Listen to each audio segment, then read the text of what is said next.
दोस्तों, मैं आज पार्ट 2 में बात करने वाला हूँ भारत की बेटी का रेप जो हुआ है। तो गाइज, मेरा कहने का मतलब यही था। देखो, वो कहीं की भी रहने वाली हो, कुछ भी उसका नाम हो, कोई भी गोत्र हो, किसी भी कास्ट की हो, किसी भी धर्म की हो, या किसी भी धर्म के धर्म में भी आपने देखा होगा बहुत सारी चीजें होती हैं। वो उसको मानने वाला है, फलाना उसको मानने वाला है, कोई किसी का भक्त है, कोई किसी का भक्त है। तो उससे क्या फर्क पड़ता है तो भारत की बेटी। अब हमारा मुद्दा यह है कि हम इस चीज को, जो इस तरह से चीजें हो रही हैं, उसको कैसे कंट्रोल करें।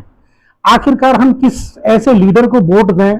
कौन है हमारे देश का ऐसा लीडर, वो बंदा कहाँ छुपा हुआ है जो बाहर निकल कर आए और बोले कि हाँ, मैं हाईली एजुकेटेड पर्सन हूं और मैं ऐसे कानून बनाऊंगा कि जिसमें किसी भी समुदाय का, किसी भी जात का, किसी भी गोत्र का हरण नहीं होगा।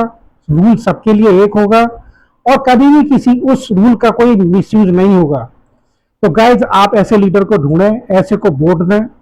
आप डायरेक्टली सुप्रीम कोर्ट पे जाके, जो ना वहां के जजेस बहुत अच्छे होते हैं, उनसे रिक्वेस्ट करें कि सर, आप इतने हाईली एजुकेटेड हैं, आप 18-20 घंटे पढ़ने के बाद, उसके बाद एग्जाम देते हैं, एग्जाम देने के बाद ट्रेनिंग लेते हैं, और आपके होने के बावजूद भी आज तक हमारे देश में घटना नहीं रुक रही है।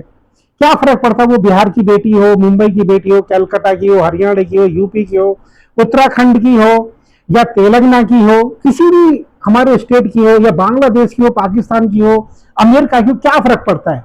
जहां रेप हुआ है वहां पे ऐसे स्ट्रिक्ट कानून बनने चाहिए ताकि उसका मिसयूज भी ना हो, और जो उस कानून को तोड़ते हैं उसी कानून के थ्रू उन लोगों को तोड़ दिया जाए।